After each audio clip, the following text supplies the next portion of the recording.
Hello, everyone. It is I, CJ. Today, I'm going to be starting a new series called Alternate Future. This series might be 1 or 2 seasons long, but am I continuing in the future? Possibly. I don't know. We'll see. But hit the like button and share this video because that helped me out. That will help me out a lot. But enjoy this video. So, first off, we will be starting off in the Baltics. We will have the USSR upgrading their military, or not upgrading, but focusing more on their military, and they'll be trying to gain more access to the Baltic Sea, so they fight Estonia. And the Estonians will be calling in their ally Finland to help them. So first off, we have the Soviets moving into Estonia, and they will not do that good of a start, but they will be more focused on Finland because Finland's like a bigger target and they're just a lot more stronger anyways.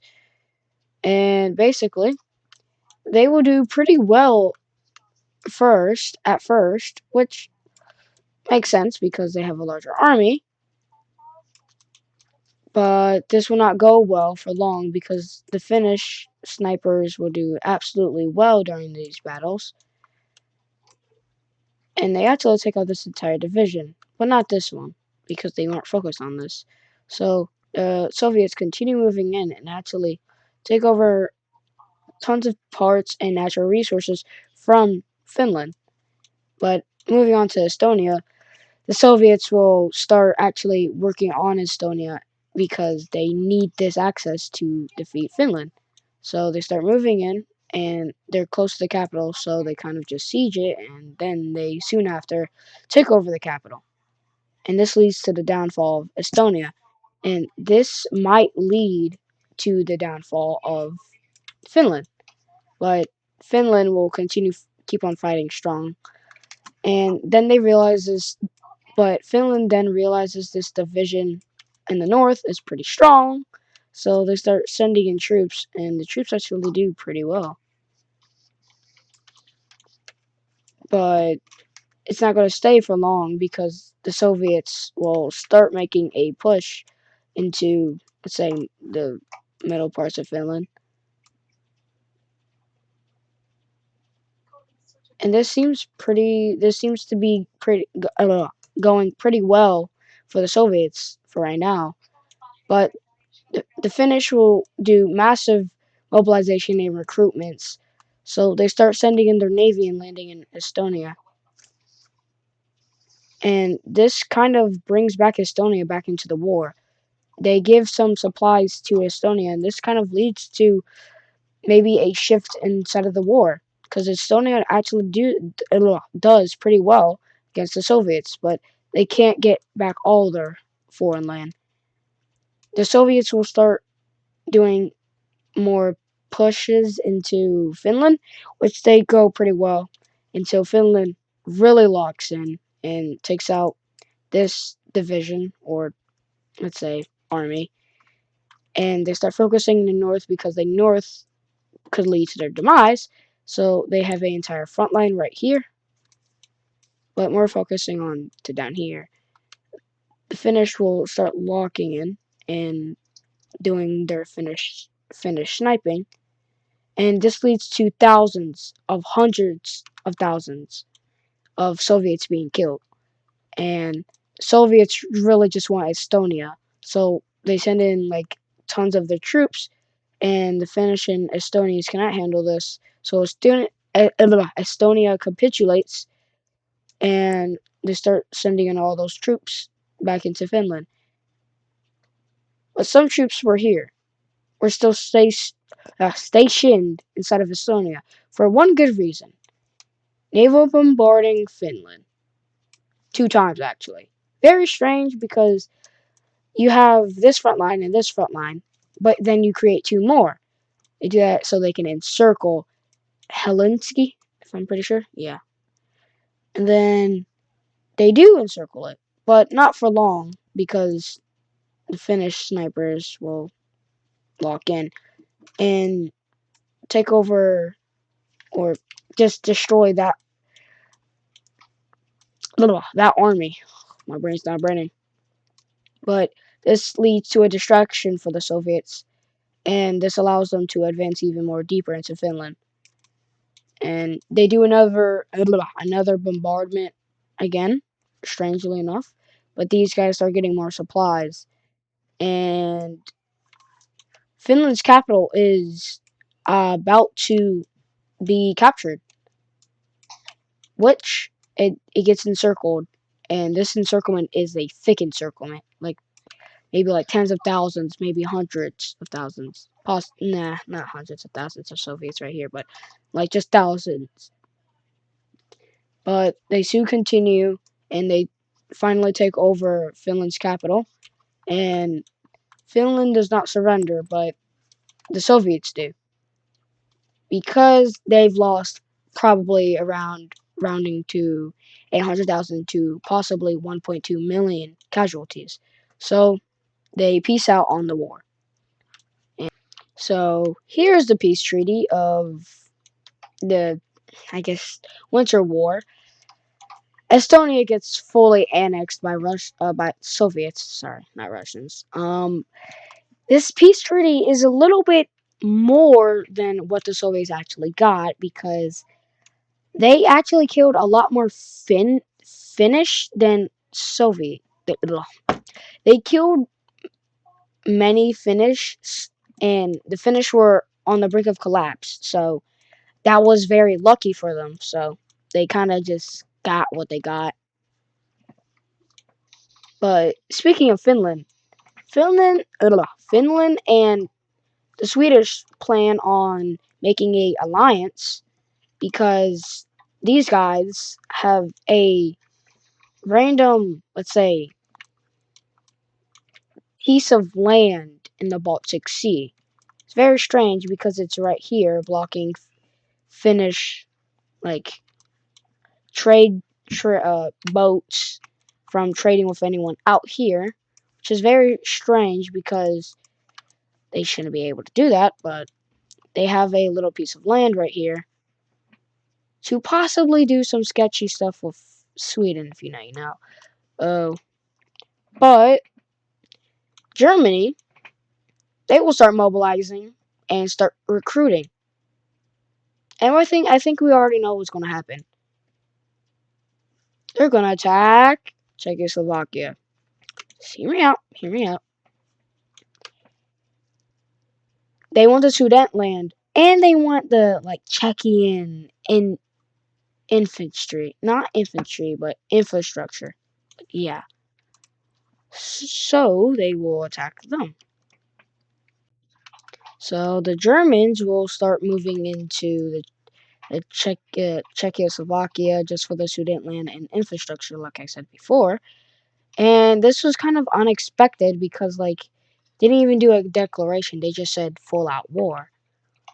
And this is breaking the Treaty of Versailles or Versailles. I forgot what it's called and how to pronounce it. But yeah, they're just going to attack. And the Allies see this and they're not going to really worry about it like they do in real life.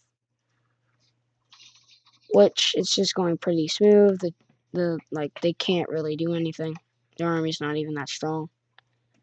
So they actually just take over the capital, and this just leads to the downfall of the Czechoslovakians. And speaking of the Slovakians, they actually do break away, and they're just immediately a puppet to the Germans because, like, why not? And yeah, they just continue moving into Czechoslovakia until they literally just surrender, and that's what they do. They surrender because, like, well, like they couldn't even fight, so wasn't there wasn't a point. So peace treaty. So here's the peace treaty. after the invasion of Czechia. But after the invasion of Czechia, the Germans make a alliance. Take a guess of what the alliance is. I'll give you a hint. It starts with an A. The Axis! Yes, if you're correct. Whoever said the Axis. And the Axis consists of Slovakia, Germany, of course, Ireland, and Romania. Ireland is for a good reason. You'll find out why. But Germany's next target will be Poland, especially for Danzig, since Danzig's Poland's puppet, I think. I'm going to do history. Let's just say ally. Let's just say ally. And Poland actually just made a alliance with Danzig and Lithuania. And if you see the current situation here, if you see what I'm seeing, or if you put the pages down, see it, we basically have a European war, which this will be very large, because this will be the Germans against the Eastern Bloc, you could say. Which, that's literally what's about to happen. Because the Germans will move into Danzig and take over Poland's coastline. And this triggers a massive reaction throughout Europe, especially to Paris, or I mean, not Paris, to France and London. I'm sorry, to France and the UK, because Germany is back into business and they're not playing around anymore, including the USSR slash Russia, but whatever. But the Germans, the Slovakians, and Romanians start moving in to Poland, which this is very deadly because, like, this is how World War II starts, in my opinion. But basically, the Polish were expecting this because they knew they knew the Germans were going to do this because they saw troops being stacked on the border, which that means Königsberg is gone because they saw troops and they knew what to do. And Königsberg is basically just this small little strip, which just still hangs on to life until the Polish and the Lithuanians do their job and finish that. The Germans really only wanted Danzig so they can build a highway, and they wanted Poland to join as an ally, but it's too late now because they already declared war on them. So the Romanians and the Slovakians make a plan to encircle any troops that are down here, which the Slovakians, with German help, do a spearhead all the way up here to the Russian border, and this allows to these troops surrendering. And this was a large portion of Poland and a large portion of troops. So this really devastates Poland, but the Polish will never fall yet. The Polish will keep on fighting, which actually Lithuania does something on their own. They actually do a naval invasion onto Germany, which this was a very bad idea because the Germans just absolutely wiped that army. And this leads to Germans start moving into Königsberg again. Which this is very bad because this was a key area for these two because this added extra blockade men, you could say, against the Germans, which it has broken. So the Polish will start doing a counteroffensive onto the Germans, which does pretty well, actually.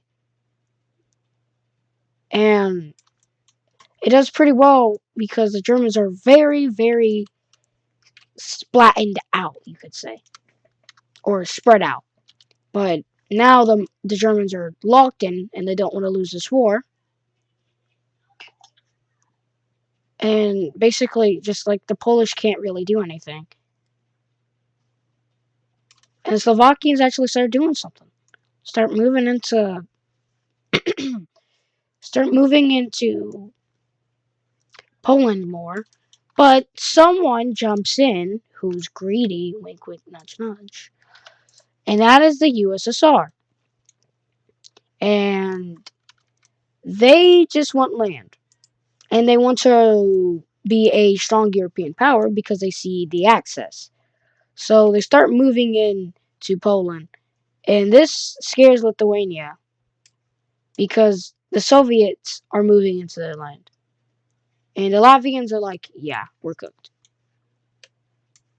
And they just continue moving down into Poland. And Poland can't really do anything. They're getting wiped.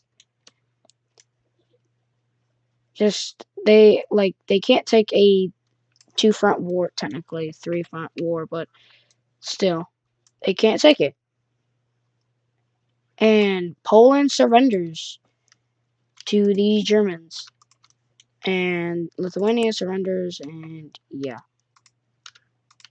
So, yeah, this was a very large war. But another war is arising. Wink, wink, these two. And this is just the peace treaty. So basically, we have the Polish Lithuanian Commonwealth coming back, but very much smaller. And Germany getting World War One-ish borders, and Slovakia getting thicker. And Romania just getting nothing. And the Soviet Union just getting the eastern parts of Poland, and just that's it. But